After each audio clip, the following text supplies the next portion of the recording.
हरे कृष्ण. आताच आपल्या देशामध्ये, महाराष्ट्रामध्ये आणि संपूर्ण भारत देशामध्ये एक अतिशय खळबळजनक घटना घडली. ती म्हणजे मेडिकलच्या ॲडमिशनसाठी संपूर्ण देश पातळीवरती जी एक अतिशय महत्त्वाची परीक्षा घेतली जाते, ज्या परीक्षेचा दिवसरात्र विद्यार्थी अभ्यास करत असतात, ती जी नीट नावाची परीक्षा आहे. या नीटचा पेपर फुटला आणि मग या पेपर फुटीमुळं अनेक विद्यार्थी टेन्शनमध्ये आले. कित्येक विद्यार्थ्यांनी आत्महत्या करून आपलं हे जीवन संपवलं. आणि महत्त्वाची गोष्ट म्हणजे या ज्या नीट पेपरचा जो पेपर फुटला, त्या पेपर फुटीचा जेव्हा तपास CBIनं चालू केला, तेव्हा त्या पेपर फुटीच्या तपासाची पाळेमुळं हळूहळू तपास यंत्रणेला महाराष्ट्रामध्ये सापडली आणि आपल्या राज्यामध्ये सुद्धा एक विशेष प्रकारची खळबळ घडली. आणि कित्येक विद्यार्थ्यांनी नैराश्यानं खचून जाऊन स्वतःचं हे जीवनसुद्धा संपवलं. तेव्हा प्रश्न असा मनामध्ये पडतो की एवढे हुशार विद्यार्थी, MBBS बनण्याचं स्वप्न उराशी बाळगणारे, कितीतरी गुणवंत विद्यार्थी, 10वीपर्यंत नावाजलेले हुशार मुलगा, हुशार मुलगी म्हणून असे नावाजलेले विद्यार्थी, आणि मग मेडिकलला जाण्याचं स्वप्न पाहणारे, दिवसरात्र अभ्यास करणारे, फिजिक्स, केमिस्ट्री, बायोलॉजीमध्ये स्वतःचं जीवन संपूर्ण अर्पण करणारे असे हे हुशार विद्यार्थी असं आत्महत्या का करतात?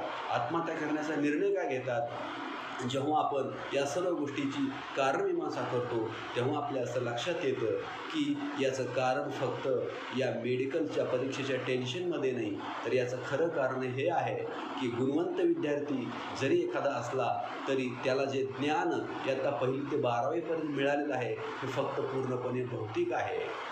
जे ज्ञान मनुष्य जन्माचं खरं वास्तविक ज्ञान आहे, त्या ज्ञानापासून संपूर्ण शाळा, कॉलेज, विद्यापीठ हे दूर असल्यामुळं त्या विद्यार्थ्याला, तथाकथित गुणवंत विद्यार्थ्याला, ना मनुष्य जन्माचा उद्देश माहीत आहे, ना मनुष्य जन्माचं ध्येय माहीत आहे, ना मानव देह किती दुर्लभ आहे हे माहीत आहे.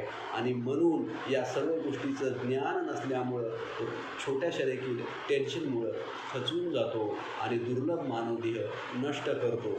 जसं की प्रल्हाद महाराजांनी वयाच्या 5व्या वर्षी हिरण्यकश्यपूच्या त्या शाळेमध्ये, म्हणजे आपल्या गुरुकुलामध्ये, आपल्या असुर मित्रांना, आपल्या त्या असुर बालकांना, म्हणजेच त्या आपल्या मित्रांना उपदेश करताना जो पहिलाच श्लोक सांगितला तो म्हणजे कौमार आचरित प्राज्ञो धर्मान भागवतानिहा दुर्लभम मानुषम जन्म तदप्य ध्रुवमर्थदम, की बुद्धिमान मनुष्याने कुमार अवस्थेपासून, लहानपणापासूनच भगवंताची भक्ती केली पाहिजे. कारण की दुर्लभ मनुष्यजन्म हा नाशिवंत आहे, मात्र अतिशय अर्थपूर्ण आहे. आणि म्हणून हा देह थकण्याच्या अगोदर एखाद्यानं लवकरात लवकर घाई करून लहानपणापासूनच भगवंताची भक्ती केली पाहिजे. हे 5 वर्षाच्या प्रल्हाद महाराज यांनी जे ज्ञान सांगितलं ते आजच्या तथाकथित उच्च शिक्षित, मोठमोठ्या बॅरिस्टर, PhD झालेल्या तज्ज्ञ प्राध्यापकांना, प्रिन्सिपल या लोकांना देखील माहिती नाही. आणि म्हणून या गुणवंत विद्यार्थ्यांच्या डोक्यामध्ये फक्त हे भौतिक ज्ञान आहे. 12वी सायन्सच्या बायोलॉजीमध्ये त्यांनी जेव्हा अभ्यास केला, तेव्हा रात्रंदिवस त्या बायोलॉजीचा अभ्यास करत असताना त्यांनी त्या डार्विनच्या थेअरीचा अभ्यास केला.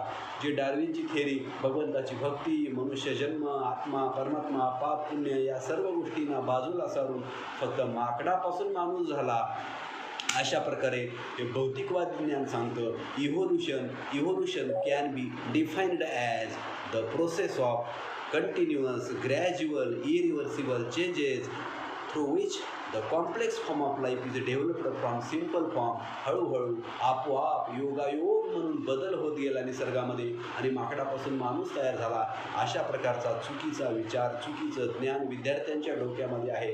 त्यांना मनुष्यजन्माचं श्रेष्ठत्व माहिती नाही, मनुष्यजन्माचा उद्देश माहिती नाही, मनुष्यजन्म किती दुर्लभ आहे हे माहिती नाही.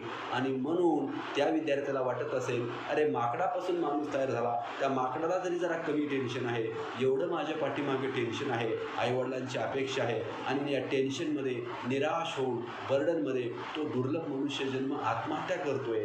आणि असा हा मानव देह आत्महत्या करून संपून त्याचं पुढचं भवितव्य तो स्वतःचं खराब करून घेतोय. तुकाराम महाराज म्हणतात, इहलोकीच्या या देहे देव इच्छिता ती पाहे, धन्य आम्ही जन्म आलो, दास विठोबाचे झालो. आयुष्याच्या या साधने सच्चिदानंद पदवी घेणे, तुका म्हणे पावठणी करू स्वर्गाची निशाणी. इहलोकीच्या या देहे देव इच्छिता ती पाहे. इहलोकामध्ये म्हणजे या मृत्यू लोकामध्ये असा हा मनुष्य जन्म मिळावा म्हणून देव इच्छिता ती पाहे.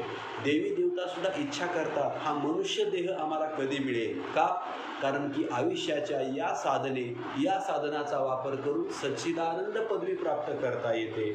आणि तुका म्हणे पावठणी करू स्वर्गाची निशाणी. पावठणी म्हणजे पायरी, त्या स्वर्गाला पायरी बनवून स्वर्गावरती पाय देऊन भगवंताच्या धामाची म्हणजे शाश्वत सच्चिदानंद जीवन प्राप्त करण्याची संधी या मनुष्य देहामध्ये आहे. आणि म्हणून या मानव देहाचं एवढं गुणगान गायलं जातं. मात्र हे मनुष्य जन्माचं महत्त्व, मानव जन्माची दुर्लभता, भगवंताची भक्ती, जीवनाचं खरं ध्येय या गोष्टी अभ्यासक्रमामध्ये अजिबात नसल्यामुळं दिवस रात्र जरी एखाद्या विद्यार्थ्यानं अभ्यास केला तरी जीवनाचं जे खरं ज्ञान असणं आवश्यक आहे त्या ज्ञानापासून तो विद्यार्थी दूर असल्यामुळं फक्त डॉक्टर इंजिनियर न बनता आपल्या जीवनाचं खरं वास्तविक ज्ञान न मिळाल्यामुळं तो निराश होतो. जणू काही आत्महत्या करून मेल्यानंतर त्याला स्वर्गामध्ये डॉक्टर म्हणून नोकरी लागणार आहे की काय, अशा प्रकारे तो चुकीचा निर्णय घेतो आणि आत्महत्या करतो. जर डॉक्टर बनण्याची एवढी इच्छा आहे तर मग आत्महत्या हा त्याला पर्याय नाही. मात्र या टेन्शनला कसं सहन करावं याचं ज्ञान आध्यात्मिकता जीवनामध्ये नसल्यामुळे त्याला नाही आहे. आणि म्हणून आपण ही गोष्ट लक्षात घेतली पाहिजे की भौतिक शिक्षण हे जीवन जगण्याचं साधन आहे, ते तर आपण घ्यायचंच आहे. मात्र जीवन परिपूर्ण बनवण्यासाठी विद्यार्थ्यांना, शाळा कॉलेजमधील मुलींना योग्य त्या वयामध्ये आपल्या धर्माचं ज्ञान असणं आवश्यक आहे, अध्यात्माचं ज्ञान असणं आवश्यक आहे. तरच एखादा व्यक्ती यशस्वी होऊ शकतो. अन्यथा काल परवापर्यंत गुणवंत विद्यार्थी म्हणून नावाजलेला विद्यार्थी एका क्षणामध्ये चुकीचा निर्णय घेऊन आपलं संपूर्ण जीवन उद्ध्वस्त करू शकतो.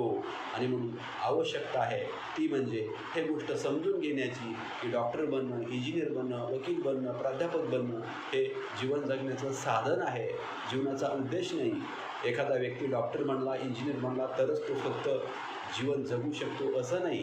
एक जीवन जगण्याचं ते एक मानसन्मानाचं एक पद असेल. मात्र जीवनाचा जो उद्देश आहे तो उद्देश आहे भगवंताची प्राप्ती करणं. आणि भगवंताची प्राप्ती करण्यासाठी हा मानवदेह सांभाळावा लागतो. आणि मानवदेह सांभाळण्यासाठी स्वतःचा उदरनिर्वाह करण्यासाठी काहीतरी धन पैसा कमवावा लागतो. आणि ते पैसा कमवण्यासाठी डॉक्टर इंजिनियर हे एक साधन आहे, माध्यम आहे.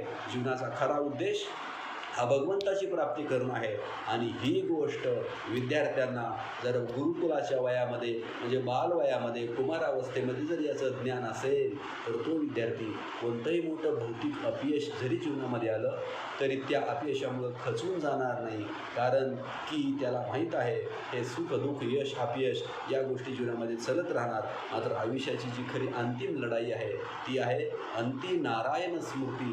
भगवंताचं स्मरण करत करत हा शरीर, हे देह सोडणं आणि भगवंताची प्राप्ती करणं हा मानव जन्माचा मूळ उद्देश आहे. याचं ज्याला ज्ञान आहे तो विद्यार्थी भौतिक आणि आध्यात्मिक दोन्ही दृष्टीने यशस्वी होईल. आणि म्हणून आवश्यकता आहे या गोष्टीची ती म्हणजे लहानपणापासून मुलांना गीता, भागवत याचं देखील ज्ञान असणं आवश्यक आहे. फक्त भौतिक शिक्षण एखादा विद्यार्थी किंवा एखादा माणूस कितीही मिळवत असेल तरी त्याला सुख, समाधान, शांती लाभू शकत नाही. का?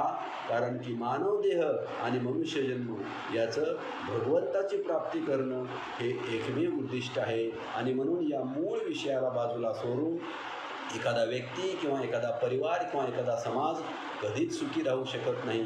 आणि म्हणून आवश्यकता आहे ती भगवंतांना केंद्रस्थानी ठेवून जीवन जगण्याची. हरे कृष्णा कृष्णा कृष्ण हरे हरे, हरे राम राम राम हरे हरे.